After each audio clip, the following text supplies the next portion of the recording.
boys and girls. My name is Miss Haywood and I'm one of the school counselors here at Hiram Elementary. And today I'm going to read you the book. It's called Eduardo, the Horriblest Boy in the Whole Wide World. And it's by John Birmingham. Eduardo was an ordinary boy. He would get up in the morning, get dressed, have his breakfast, and go to school, play games, eat his supper, and go to bed. Sometimes Eduardo would kick things around. You are a rough boy, Eduardo. You are always kicking things. You are the roughest boy in the whole wide world. Eduardo became rougher and rougher. Like most children, Eduardo made lots of noise. You are a very noisy Eduardo. You are the noisiest boy in the whole wide world. Eduardo became noisier and noisier. From time to time, Eduardo was naughty to little children. You are a naughty bully, Eduardo. You are the naughtiest boy in the whole wide world. Eduardo became naughtier and naughtier. Occasionally, Eduardo was very nice to animals and would chase the cat. You are a cruel boy, Eduardo, chasing that cat. You are the cruelest boy in the whole wide world. Eduardo became more and more cruel. Eduardo was not always looking at keeping his room tidy.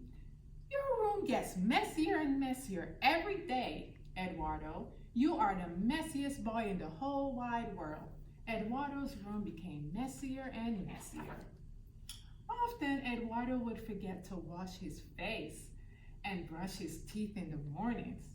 You are a dirty boy, Eduardo. You are the dirtiest boy in the whole wide world. Eduardo became dirtier and dirtier.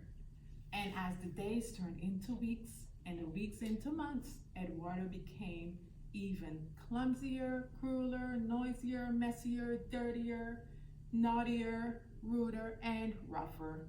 Until one day they said, Eduardo, you are the horriblest boy in the whole wide world. Then one day, Eduardo kicked a pot of flowers. It flew through the air and landed on some earth. I see you are starting a little garden, Eduardo. It looks lovely. You should get some more plants. Eduardo was good at growing things, and he was asked to help people in their gardens. Cruel Eduardo was waiting for the dog with a bucket of water. He threw it over the dog as it came by. Thank you so much, Eduardo, for washing my muddy dog. You are so good with animals. And so Eduardo was asked to clean and look after everybody's pets. Eduardo's room was getting so untidy that he could not find anything. So he threw everything out the window. All of Eduardo's things landed in a truck that was collecting for poor people. Thank you, Eduardo, for giving all your things away. Look at Eduardo's room.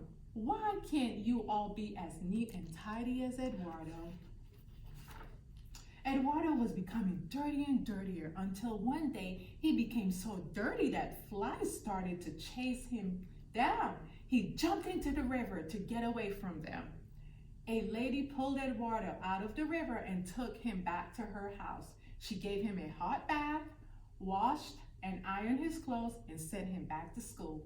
Look, children, look at Eduardo. He is the cleanest and smartest boy in the whole school. One day at school, naughty Eduardo pushed little Alec very hard. At that moment, one of the lights in the room crashed down onto the spot where Alec had been standing. You've just saved our little Alec. What a quick thinking boy you are. You should look after the little ones. And from then on, Eduardo looked after the little children. One day, Eduardo was making more noise than he had ever made before, which frightened the lions who had escaped. They were so frightened by the noise Eduardo made, they went back to their cages. You're very good with the lions, Eduardo. Perhaps you could help me. Now, from time to time, Eduardo is a little untidy, cruel, dirty, messy, clumsy, noisy, naughty, and rude. But really, Eduardo is the loveliest boy in the whole wide world. Thank you. I hope you guys enjoy the book.